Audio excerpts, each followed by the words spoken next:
A paz do Senhor, queridos irmãos.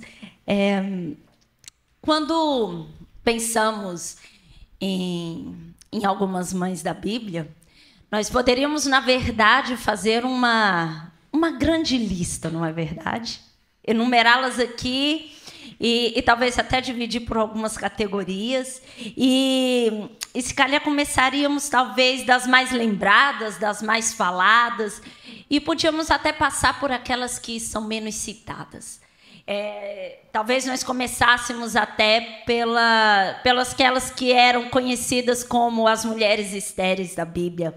Porque não falaríamos de Rebeca, de Raquel, Ana, a mãe de Sansão, Sara, Isabel. E vemos na vida de todas essas mulheres aqui a maneira maravilhosa como o Senhor atuou, e milagrosamente. No entanto, quando o anjo foi falar a Maria, diz: e eis que também Isabel, tua prima, concebeu um filho em sua velhice, e este é o 6º mês para aquela que era chamada estéril, porque para Deus nada é impossível.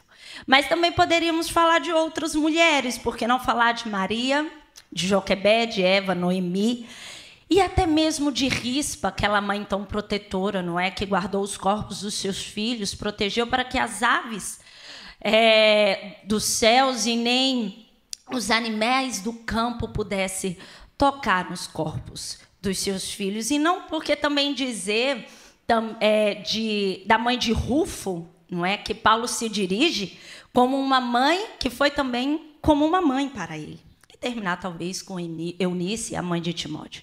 É verdade que poderíamos passar por grandes e marcantes mulheres da Bíblia Sagrada. Mas nessa tarde eu quero meditar juntamente com as mães aqui presentes, e não só, mas com todos os irmãos, em uma mãe que não aparece o nome aqui na Bíblia, e é identificada também não muito bem como a viúva de Sarepta. Então, por favor, convido os amados irmãos a abrirem as suas Bíblias no primeiro livro de Reis, capítulo 17, e nós vamos ler a partir, então, do versículo 8.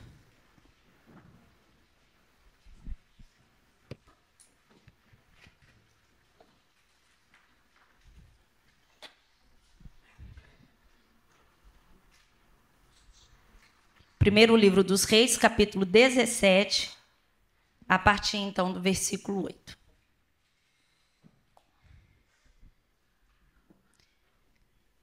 Diz assim a palavra do Senhor.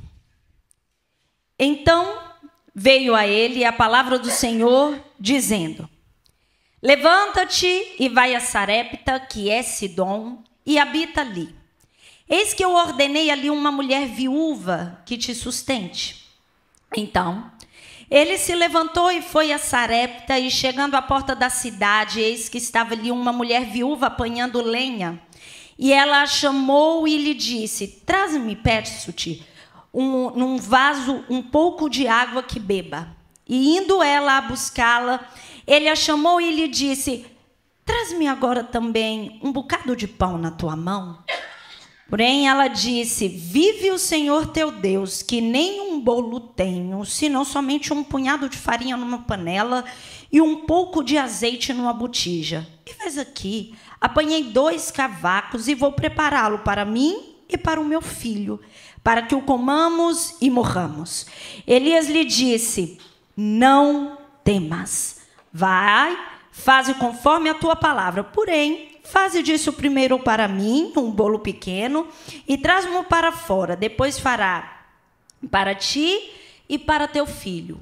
Porque assim diz o Senhor, Deus de Israel: a farinha da panela não se acabará e o azeite da botija não faltará até o dia em que o Senhor dê chuva sobre a terra.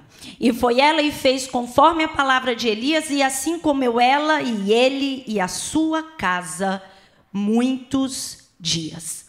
Da panela farinha se não acabou, da botija o azeite não faltou, conforme a palavra do Senhor que falava pelo ministério de Elias. E depois dessas coisas, sucedeu que adoeceu o filho desta mulher, da dona da casa, e a sua doença se agravou muito, até que nele nem um fôlego ficou. Então ela disse a Elias: que tenho eu contigo, homem de Deus? Vieste tu a mim para trazeres à memória a minha iniquidade e matares a meu filho? E ele lhe disse: dá-me o teu filho. E ele o tomou do seu regaço e o levou para cima, ao quarto onde ele mesmo habitava, e o deitou em sua cama. E clamou ao Senhor e disse: ó Senhor meu Deus, também até esta viúva com quem eu moro a afligiste, matando-lhe seu filho? Então se mediu sobre o menino 3 vezes e clamou ao Senhor e disse: ó Senhor meu Deus, rogo-te que torne a alma deste menino a entrar nele. E o Senhor ouviu a voz de Elias, e a alma do menino tornou a entrar nele e reviveu. E Elias tomou o menino e o trouxe do quarto à casa e o deu à sua mãe e disse: Elias, vês aí? Teu filho vive. Então a mulher disse a Elias: nisto conheço agora que tu és homem de Deus e que a palavra na tua boca é verdade. Senhor, estamos diante da tua palavra, expostos, ó Pai, diante dela, com a nossa mente, com o nosso coração, Pai, entregues totalmente a Ti. E te pedimos que o Senhor venha ministrar sobre as nossas vidas, Senhor, e que a Tua palavra gere, Pai, em nós arrependimento, gere em nós, ó Deus, mudança de vida, gere em nós, ó Deus, consolo, alegria, paz, segurança, e o que o Teu bom Espírito, ó Deus Santo, habite em nós, ó Deus, fazendo-nos, ó Pai, também com que nós possamos levar adiante aquilo que de Ti recebemos de graça, Senhor. É o que nós oramos em Teu nome. Amém. É muito claro que o relato da história dessa mãe, dessa mulher, se encontra dentro de uma história de um grande homem, de um grande profeta, que chega assim, tão de repentemente na narrativa bíblica. Estamos a ler e de repente aparece então assim Elias na história e o seu nome é um tanto daquilo que ele fez. Meu nome é Yahvé, Jeová. E esse, como enviado do Senhor, então, chega diante do rei Acabe, o rei de Israel, e diz que não haverá chuva sobre a terra até que ele fale novamente que haverá chuva.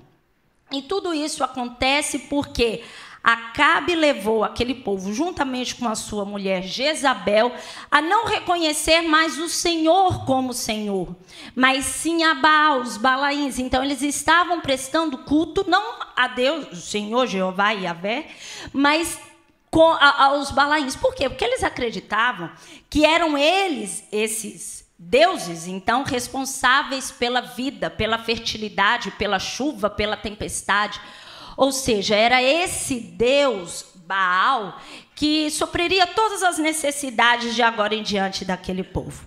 Mas quando Deus cessa a chuva durante 3 anos e meio para aquele povo, é para dizer que não existem Balaíns, não existem deuses, não existe, mas só existe um único Deus, que é Ele, que é um Deus soberano, que é um Deus que tem um todo o poder, que é um Deus que ordena sobre a terra, é um Deus que ordena nos céus, é um Deus que ordena sobre os demônios, é um Deus que ordena sobre a natureza, é um Deus que ordena sobre a terra e sobre tudo que Ele criou.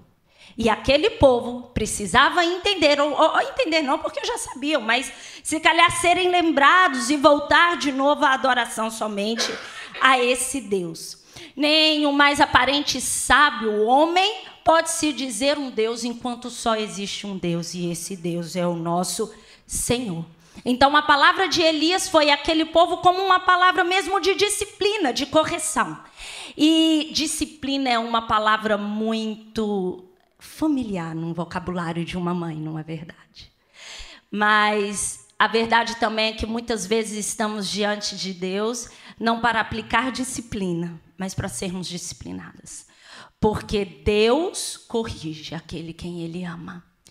E por muitas vezes, mães e mulheres, porque não é só mãe, basta ser mulher, nós esquecemos muitas vezes de que é o Senhor quem governa literalmente todas as coisas. É verdade que nós fazemos muitas coisas ao mesmo tempo. E às vezes isso nos tira um pouco o foco daquele que, de fato, quem governa todas as coisas. E muitas vezes o Senhor vem trazer isso à nossa lembrança, que o Senhor é quem governa, direciona, dirige, cuida, protege, provê sobre a nossa vida, sobre o nosso lar, sobre os nossos filhos, sobre a nossa casa. E quantas vezes nós agimos como se ninguém pudesse fazer aquilo como nós fazemos, não é verdade? Eu não sei vocês, mas eu sou um bocado um osso duro de roer. E quando eu fui mãe, então, com a Isabela, primeiramente, ainda não tinha a Laís. Pronto, eu vesti a Isabela como eu achava que eu deveria vesti-la para dormir. E viemos de Brasília, é um clima muito seco, é calor quase todo ano, mas a mãe sempre acha que o filho passa frio até chegar a Portugal. Mas pronto, não fazia ideia, para mim aquilo ali era frio. Então, logo, não colocava tanta roupa, mas colocava, porque criança não se cobre à noite, não é verdade? Então, é melhor ela dormir empacotada do que depois passar frio à noite. E um dia o Clay parou então e disse assim: Gisele, hoje está muito calor. A Isabela vai dormir assim. Não, essa menina nem vai dormir. Tira um bocado dessas roupas. E eu disse assim: não, Clay, não vou tirar, não. Sabe por que eu não vou tirar? Porque eu sou, como é que é, irmã Sãozinha? Refilona. É isso. Não é isso a palavra? Sou refilona. E disse logo assim: eu não tiro. Sabe por quê? Porque se ela passar frio à noite, quem vai levantar para poder cobrir você? Você não vai. Então ela vai dormir com esse pijaminha. E o Clay, muito tranquilo, porque é muito difícil ele não estar nesse estado de tranquilidade, ele disse-me assim, então: Gisele, você pensa que só você sabe cuidar da Isabela? Eu também sei ser pai. E pronto. Como eu sou osso duro de roer, não dou logo o braço a torcer. Olha, até rimou. É isso. Mas aquilo ali mexeu comigo um tanto. E não tirei o pijama. Ela dormiu, ela sentiu o calor, mas aquilo ali ficou na minha cabeça. E eu pensei assim: meu Deus, se eu não consigo achar que o meu marido tem capacidade de dizer: essa roupa é muito quente, o que eu estou achando? Que eu vou estar e suprir todas as necessidades da minha filha e não vou submetê-la tudo isso a ti, meu Deus? Numa situação tão prática, eu fui tão insubmissa. E é claro, ainda bem que nós temos a oportunidade de voltar atrás. E eu disse assim: amor, realmente eu falhei nisso, não é? Isso não é de um dia para o outro, mas chega o dia. E pronto, eu quero te pedir desculpas. E depois daquele dia, isso tornou-se um hábito. Eu não dormia sem pedir. Aliás, não colocava as meninas para dormir sem falar: Clay, frio ou calor? E se ele dissesse calor, roupa de calor. Se era frio, era roupa. E não tinha discussões. Era aquilo ali, ponto final.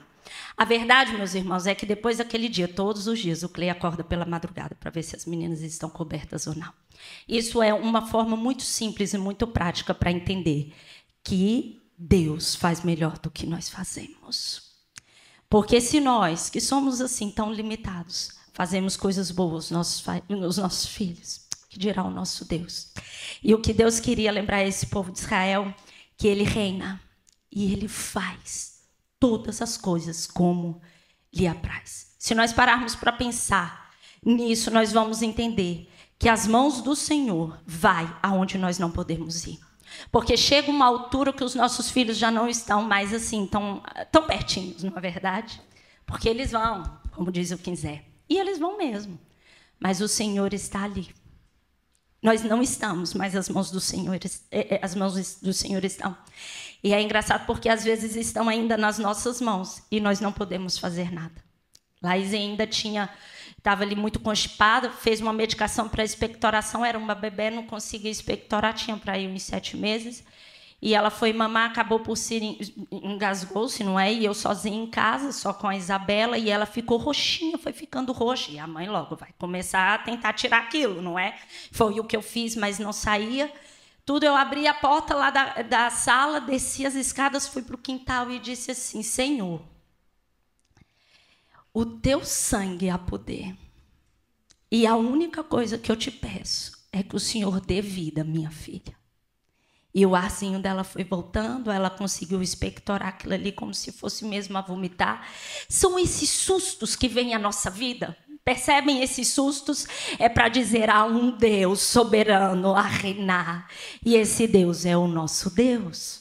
Então a história dessa mulher, dessa casa, desse lar, está inserida na vida desse profeta, na história desse profeta, que o Senhor está a cuidar o tempo todo. Ele leva a mensagem a esse rei, depois Deus falou, esconda-te, fica ali à beira do ribeiro Querite, depois que ele se seca, porque ali ele foi alimentado de manhã e à noite pelos corvos, bebia daquela água, mas aquela água se seca, e é quando nós entramos na história dessa mulher que ele fala assim, vá a Sarepta. E agora eu quero pensar com vocês, meus amados irmãos, que algumas informações a respeito da vida dessa mulher e alguns comportamentos que ela teve traz muitas aplicações à nossa vida. Primeira informação que nós temos é que ela vive em Sarepta. Isso nos diz muita coisa, porque Sarepta vai revelar a sua condição espiritual. E por que espiritual?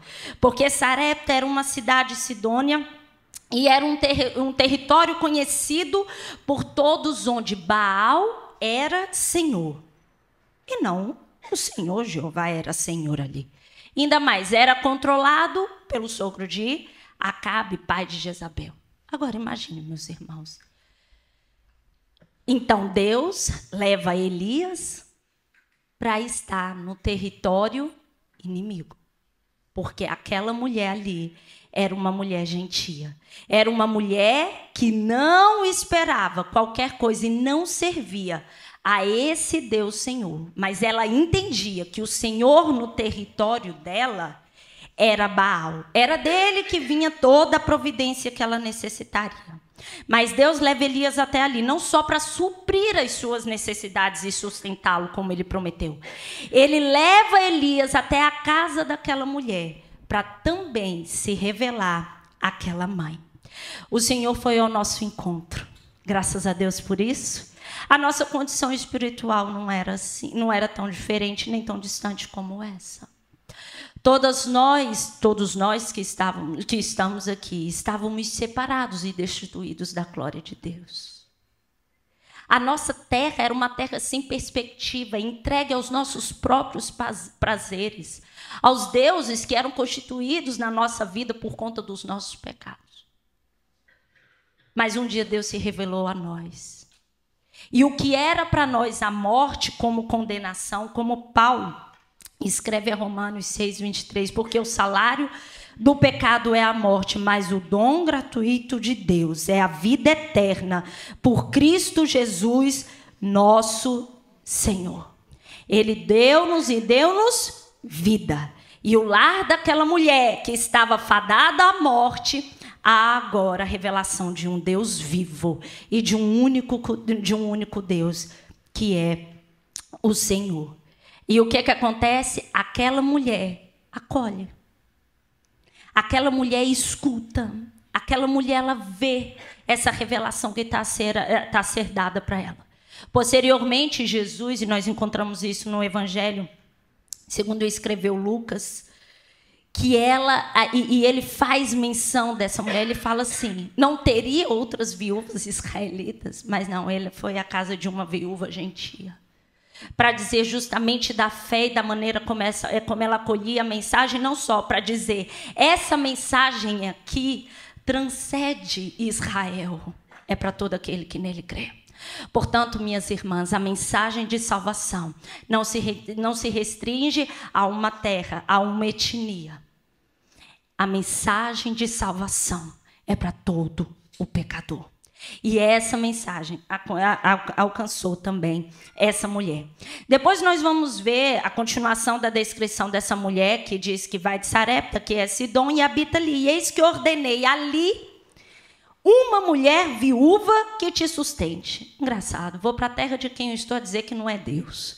Depois Deus separa uma viúva, não é para cuidar de mim, porque as viúvas têm muito, não é? Não é nada disso. E nós vamos ver que a questão de se referir à viúva já nos diz muito. Nos diz muito em relação ao quê? À sua condição física. A viúva era alguém vulnerável, era alguém que tinha as suas limitações, eram pobres, eram desprezadas. Deus tem muito cuidado com as viúvas, mas aqui nós estamos a falar de uma viúva que não era israelita. Mas, independentemente de todo esse quadro de caos, de fome, de seca, de abstinência de chuva, de ser viúva, de ser até mesmo gentia, Deus chama aquela mulher para servir e põe em suas mãos uma responsabilidade. E lhe dá uma ordem, que é para que ela cuidasse, então, de Elias. E Elias, quando chega ali, vê aquela mulher catando os gravetos e diz logo: olha, traga para mim um vaso com água para que eu beba.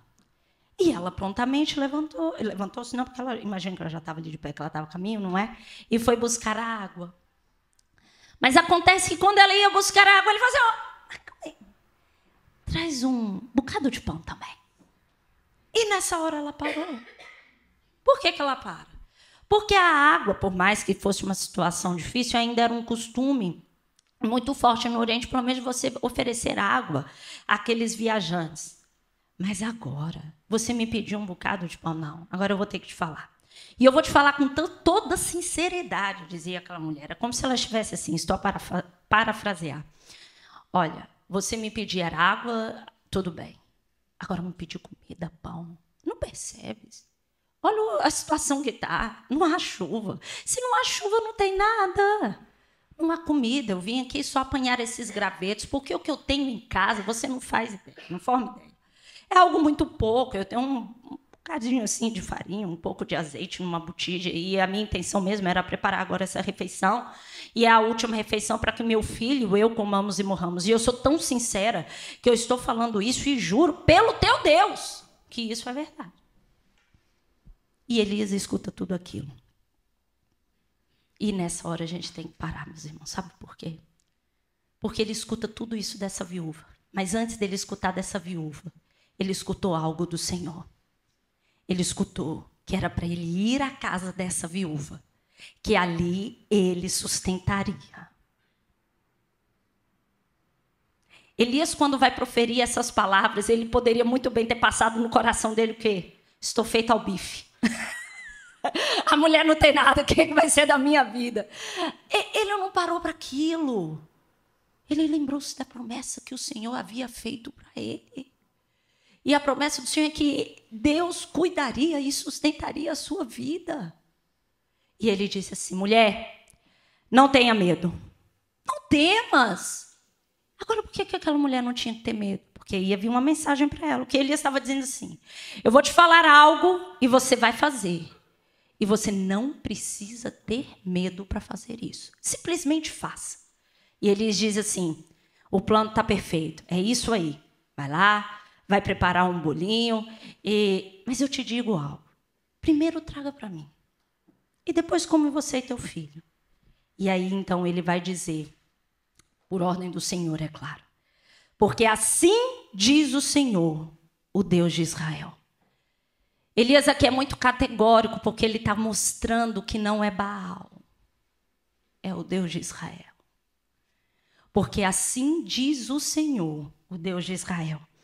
A farinha da panela não se acabará e o azeite da botija não faltará até o dia em que o Senhor dê chuva sobre a terra. Não se preocupe com nada, pega o pouco que você tem, prepara esse bolo, eu como, todo mundo aqui vai comer, seu filho vai comer também, você também vai comer, depois de mim, mas vai comer. E não vai faltar mais, até que venha chuva, não vai faltar, porque quem está te prometer não é Baal, é o Deus de Israel. Sabe o que aquela mulher faz? E eu quero chamar a sua atenção para isso. Primeira coisa, aquela mulher creu na palavra do Senhor. Ela acolheu aquela palavra. Ela confiou naquela palavra. Pedro também, depois de ter trabalhado toda noite e já de manhã, Jesus fala assim: volta ao mar e lança a rede. E Pedro vai dizer: mestre, havendo trabalhado... Simão disse-lhe: mestre, havendo trabalhado toda noite, nada apanhamos. Mas sobre a tua palavra eu lançarei a rede. Você sabe o que quer dizer isso, meus irmãos? Que acima de qualquer circunstância está a palavra do Senhor. E se o Senhor nos disse que é para fazer, é para fazer. Se é para lançar, nós vamos lançar. E se é para fazer bolo, a gente também vai fazer bolo. porque nós temos uma promessa do Senhor sobre as nossas vidas. E aquela mulher creu, esse é o primeiro passo, mas tem um passo seguinte depois desse. O versículo 15 é muito claro, e foi ela e fez conforme a palavra de Elias. Meus amados, crer é primordial, mas obedecer faz parte do processo. Não adianta simplesmente dizermos aqui que cremos na palavra. Nós temos que obedecer essa palavra. Temos que fazer conforme aquilo que o Senhor diz, que é para que nós façamos. É o passo seguinte de crer. E o serviço, porque é disso que nós estamos a falar, de serviço. Porque o serviço não é favor. Serviço é ato de obediência. O que essa mulher estava a fazer era obedecer a palavra que ela recebeu e creu. E agora ela já não dizia como antes. Olha, porque eu só tenho isso, olha. Não, nada disso mais importava. O tanto que ela tinha, se tinha pouco, se tinha muito, se estava a acabar, se não estava a acabar, se ela tinha que andar, se ela não ia ter que andar, quanto tempo que ia levar. Isso, nada disso importava. O que importava agora aqui para essa mulher era servir. Era obedecer, era atender aquilo que o Senhor tinha falado que era para fazer.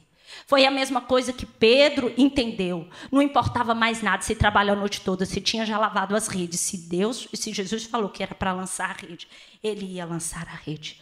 Minhas irmãs, meus irmãos, mães, não vamos olhar para o que temos, mas vamos olhar para aquele que nos disse que não nos faltaria. Meus amados, não se trata daquilo que nós temos, se trata daquele que opera todas as coisas naquilo que nós temos. Se você tem só um pouquinho de farinha, traga a tua farinha um pouquinho. Minha irmã, eu só tenho um pouquinho de azeite, traga o teu azeite. Mas se põe no serviço, a trabalhar, a acatar, a servir. Porque aquilo que nós temos, com aquilo que nós temos, o Senhor vai fazer muito mais. E aqui vai dizer que não faltaria nenhum azeite, nem a farinha, enquanto não houvesse chuva. Minhas irmãs, meus irmãos, eu li e reli esse versículo e todas as vezes que eu olho para ele, eu lembro-me de algo, que ainda é melhor do que isso. Melhor do que a farinha, melhor do que o azeite não acabava, porque eu fico imaginando a cena, imaginem. Ela vai lá, tirou um bocado de farinha, quando ela chegava de novo tinha farinha, e depois tinha farinha, e depois tinha mais farinha. Mas nós temos algo ainda melhor do que farinha e azeite. As misericórdias do Senhor são a causa de não sermos consumidas, e elas são renovadas. Eu careço, eu vou ali, eu tenho. Eu careço, eu volto ali, eu tenho. Eu careço, eu volto ali, eu tenho. E não é até quando tiver chuva, é sempre. Nós podemos desfrutar dessa graça, dessa misericórdia. E isso foi a terceira coisa que ela fez. Ela desfrutou da provisão do Senhor. Deus é fiel à sua palavra. Diz em Deuteronômio, nós lemos 7:9, Deus é fiel à sua palavra. Saberá, pois, que o Senhor teu Deus é Deus, o Deus fiel, que guarda o conserto e a misericórdia até 1000 gerações aos que o amam e guardam os seus mandamentos. Mas parece que está tudo indo muito bem, não é? A farinha, a azeite, eu estou vivendo fartura no meio de seca, e eu tenho um profeta, estou conhecendo um Deus, e de repente o filho adoece tanto que lhe falta ar e morre. E agora? O que acontece? Nós temos então aqui a revelação não só mais da condição física ou espiritual, mas das duas juntas. Nós vamos ver aqui a condição física e espiritual dessa mulher.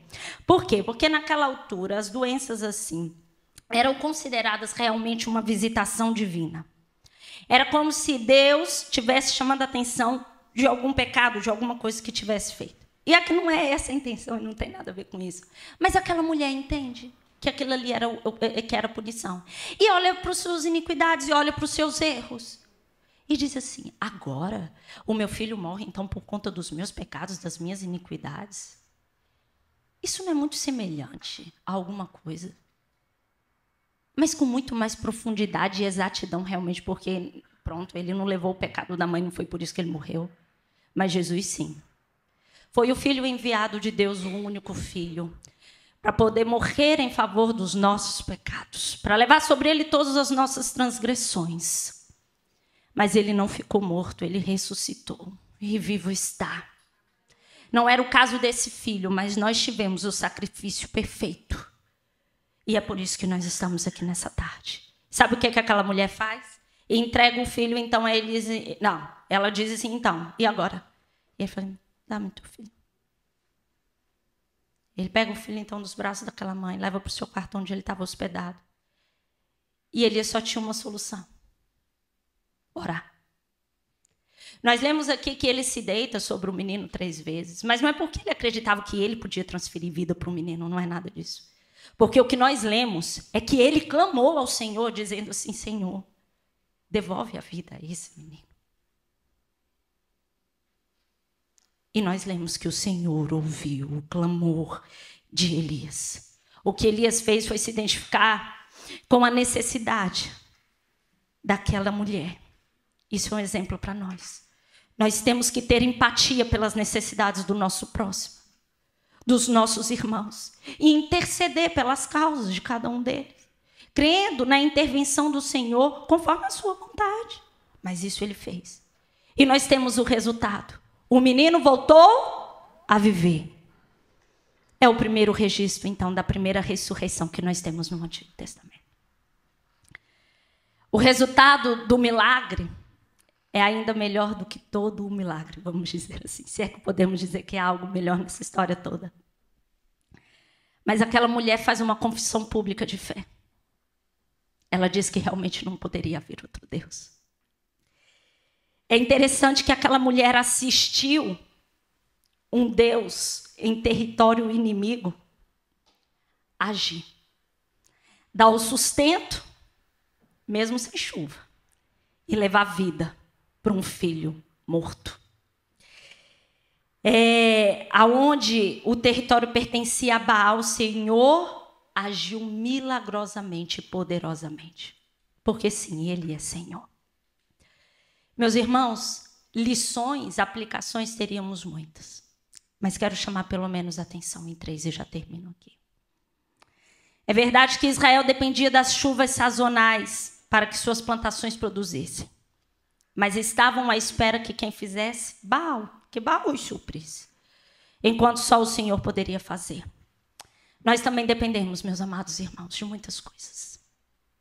Dependemos na nossa saúde física, dependemos na nossa vida espiritual, dependemos na nossa vida familiar, dependemos enquanto igreja, dependemos como vizinhos, dependemos como funcionários, empregados de onde nós trabalhamos. A verdade é, nós dependemos. Mas só um que pode suprir toda essa dependência. E não é nenhum Baal que nós quiséssemos encontrar ou eleger. É somente o Senhor. Depois nós temos que olhar para a vida de Elias, apesar dele não ser, e de nós não queremos voltar a atenção para ele, mas para essa mulher. Mas é inevitável. Ele realmente tinha uma jornada de fé, e como o próprio nome já diz, jornada de fé requer fé e confiança. A verdade é que Deus não entregou um cronograma a Elias. Está aí Elias, a escala, o cronograma e o calendário. Tal dia vai acontecer isso, depois você vai para tal lugar. Depois... Não, consoante as coisas iam acontecendo. O ribeiro secou, agora você vai para a casa da viúva, depois você vai fazer isso, depois posteriormente isso. A verdade é que Elias teve que aprender a viver um dia de cada vez. E isso é muito difícil, porque eu falei para Juju, eu estou tão cansada, eu estou tão nervosa para amanhã, ontem à noite. E eu vou te falar a verdade, eu já estou pensando domingo, e eu falei assim, 6 horas da tarde, não, 6 horas da tarde ainda não deu tempo de fechar a igreja. Umas 6h30, 6h40, eu já estou vivendo esse dia, Ju, que tudo passou, tudo terminou. Mas não, Deus nos chama para viver um dia de cada vez. Era isso porque o próprio Jesus vai dizer, não vos inquieteis, pois, pelo dia de amanhã, porque o dia de amanhã cuidará de si mesmo. Basta cada dia o seu mal. Otmani vai escrever algo que é muito interessante. Dada a nossa tendência de olhar para o balde e de esquecer a fonte, não é? Sempre estamos fixos com o que nós temos e esquecemos de quem provê. Deus, com frequência, muda seu meio de suprir as necessidades a fim de manter os nossos olhos fixos, não no balde, mas na fonte. E depois, é claro, dessa mulher, após conhecer o verdadeiro Senhor, essa mãe, essa viúva, essa dona de casa, experimentou, ou melhor, como diz Moody, trocou Ela realmente, essa mulher trocou a incerteza pela certeza, a fome pela fartura e a morte pela vida. E Jesus nos disse, e nos diz ainda hoje, essa tarde, eu sou o pão da vida. Aquele que vem a mim não terá fome, e quem crê em mim nunca terá sede. Que o Senhor nos abençoe.